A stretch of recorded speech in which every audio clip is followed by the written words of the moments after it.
But I think that's what the Lord does when you remain. And I think that just mirrors, that's what a marriage can look like. Yeah. That's what can happen in a person's workplace when they remain through tough times, but you be a person of character in that process. I mean, that's kind of the stuff I think about and the stuff I've experienced on when you have every excuse to quit. And sometimes it might be the right thing to do, but when the Lord's saying no, just like he was with the Apostle Paul, then, God will be on the other side of that.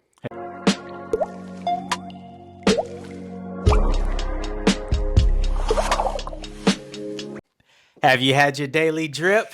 Welcome to the Daily Drip podcast, where we create kingdom content that builds community. Speaking of community, I have a very special guest today. Sir. My pastor, my brother, my travel bud, BFF. We got the same type of wives. Twins, bro.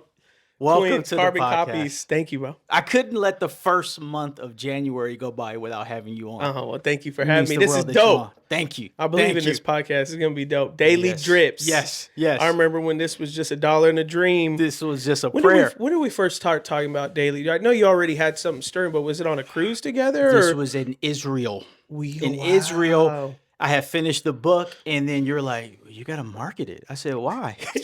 I just write it. The Lord will do So the you're like, rest. you got to do this and that. So then you're the one that told me about 99 designs. Make it a thing.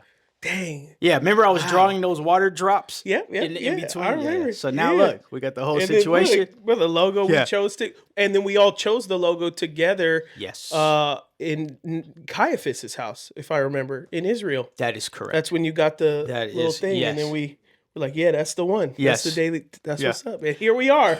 Look at us now, Mama. In the Daily Drip studio. You know what I mean? Now, here's the thing. This is our different personalities. I've been afforded the opportunity to be on Pastor Adam's podcast a few times, and he just says, pull up. We'll just talk. So then I ask him, and I'm like, here's the dates, here's the details, here's the bullet points, here's the drip. We'll talk about this. And then I said that to him about 2 months ago. Yeah. And then just now he's like, wait, what are we doing? I said, what are we talking about? He said, didn't you get the thing I sent you? I said, yeah. I mean, I had it. I read it the first time 2 months ago. It's about the Bible, right? I'm good. Yeah, we can talk about that. Yeah. That's fine. So if you're new to our community, we've been in Philippians all year. And what we're doing is we're taking bite-sized chunks of the scriptures. We're pulling out one word. That's the drip. So we're going to squeeze the scripts for that daily drip. Cool. The drip for today is remain. It's going to be the first time I'm hearing it, too. Yes. He has all this documentation in his phone. Yeah. Okay, here we go. This is Paul in prison reflecting. Verse 21. For me to live is Christ, and to die is gain. If I am to live in the flesh, that means fruitful labor for me. Yet which I shall choose, I cannot tell. I am hard pressed between the two. My desire is to depart and be with Christ, which for that is far better. But to remain in the flesh is more necessary on your account. Convinced of this, I know that I will remain and continue with you all for your joy and progress and joy in the faith, so that in me you may have ample cause to glory in Christ Jesus because of my coming to you again. Remain. Yeah. That's the drip.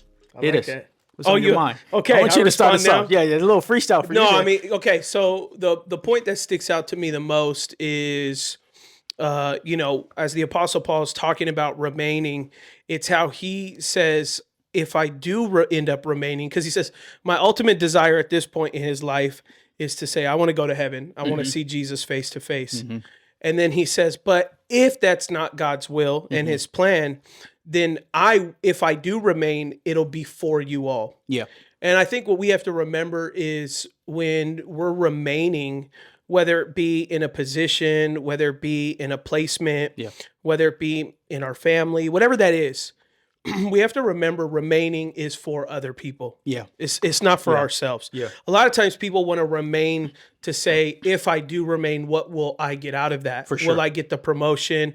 Convince me to remain in this marriage. Convince me to remain obedient into what I'm doing. Convince, I get it as a pastor, convince me to remain in this church. Yeah. And I say, let me pull up Google for you. I'll help you find a new one. Facts. If I got to convince you to remain, if I got to convince you to remain in a marriage, if I got to convince you to remain in a church, then you ultimately have a sour view of what remaining actually means. Yeah. Because as we read in this epistle from Paul, he's basically saying, listen, if I had it my own way, man, I would just continue to sit where I'm sitting and just wait till my death, because I've kind of done a lot and I'm over it, Yeah. But really, he says, but if the Lord does afford me the opportunity, everything that I'm going to do when I leave this place is going to be for your guys' benefit. Yeah. I think remaining, we have to keep in front of us, like, not only do I'm remaining out of obedience, I'm remaining for someone else, to pour into someone else, to be there for someone else.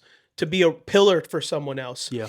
Anyone has an excuse to quit, and everybody has the right to quit. Once someone does you wrong, you have the right to quit. Yeah. But the blessing is, we see through Paul, is through remaining, even when you have every excuse to not.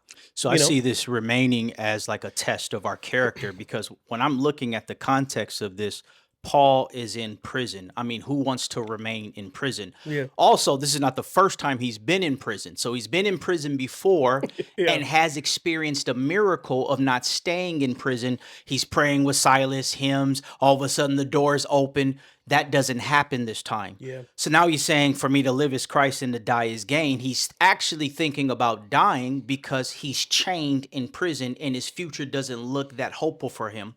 And that's why he's saying it's far better for me to be with Christ, because like, if I'm going to die here, man, I'm thinking about just what heaven looks like. I'm just being with Christ. Right. But I love what it says here.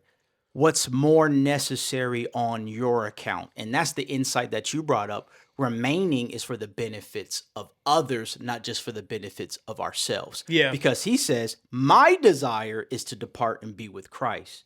So he's battling on his benefits versus the benefits of the community. Yeah. I remember there was a time in my life where, I had a really close friend who really hurt me and really did me wrong. And we were in ministry together. Yeah. And I remember I went to my dad, who was my boss at the time, and he was my senior pastor. And I was dead serious. Yeah. I said, hey, I want to submit to you my 2 weeks. Man, I'm done. I'm done with full-time ministry. People hurt you. I never thought I would lose brothers like I did.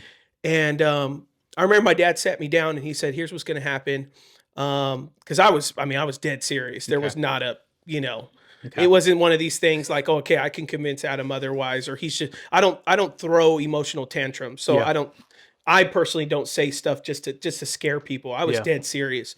And so he said, hey, here's what I want you to do. I want you to take 7 days off.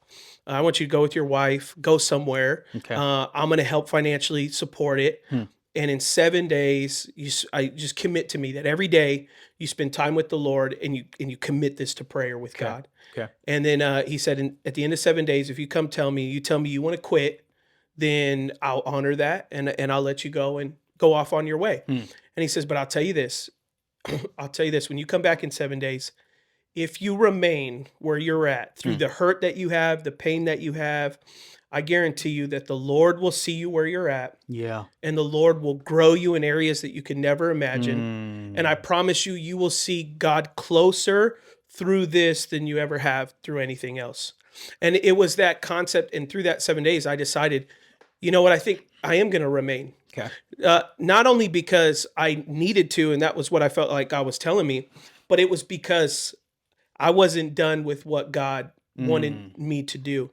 And I just look at that today. That happened 8 years ago. I look at today as I'm a senior pastor of a church. Yes. The church my dad had. Yeah. If you would have told me in that year that, hey, in 8 short years from now, you will be leading that church that the person in there hurt you, I wouldn't have believed you. I would have, I would have bet $1 million that that'll never happen. Yeah. But I think that's what the Lord does when you remain. And I think that just mirrors, that's what a marriage can look like. Yeah. That's what can happen in a person's workplace when they remain through tough times, but you be a person of character in that process. I mean, that's kind of the stuff I think about and the stuff I've experienced on when you have every excuse to quit. And sometimes it might be the right thing to do, but when the Lord's saying no, just like he was with the Apostle Paul, then God will be on the other side of that. Heck yeah. Heck yeah. So like if you're new to our community, what Pastor Adam is reflecting on is Abundant Living Family Church. Now he is the senior pastor. He is the lead pastor this year. A few months from now, we're going to have that transition celebration, but he's reflecting back to 8 years ago when he didn't want to remain. So that's going to be our practice for this week generally, that when you're considering whether you're going to remain in a relationship or remain in a job or what have you, don't just think about what will benefit you today. Think about what will benefit your community today and tomorrow. And when God sees your discipline in remaining, that he will be faithful to bless you in that. I have a short story to share about that involves your pops as well. So I have the opportunity to lead our Pomona campus at Abundant Living Family Church. And we had just bought the Salvation Army property. Every single toilet had number 2 in it. And our water was shut off. But I was working out of it. So the whole property stunk. And I'm calling the city every day trying to get them to turn the water on. And I had all this red tape. And this is during COVID. This is during COVID as well. Nobody's working anyway. Yeah. So finally, I call this lady and I say, hey, I'm from Abundant Living Family Church. And she said, Pastor Diego, Abundant Living Family Church? The guy that was a pastor in Pomona years ago? I said, yes. She said, oh, I love your ministry. I love what you're doing. We'll be shutting on the water today. Ooh. They came out. They turned on the water. I was able to flush the toilets. The next day I was going running with Pastor Diego. I was like, Pastor, thank you so much for your credibility because now the building doesn't stink. But this is what he did. He said, no. Thank you for staying long enough. You remain long enough to get the fruit of staying. Yeah. So that's the thing. Like I didn't have the credibility to turn the water on, but I remained in position and someone paved a way for that influence to help me. And I've grown since then. So I think that's the practice for this week. When you're tempted not to remain, don't just think about today. Paul was not just thinking about today. He was thinking how many more people can be converted because of this. Remember on a previous drip, he said, my chains are for Christ. When he prayed, he said, hey, I can rejoice because now my imprisonment, people are getting saved. So we have a perspective to remain for the benefit of others. Well, that's the drip for this week. Anything you want to close with today? No, stay drippy, my friends. There it is. There it is. Thank you. Peace.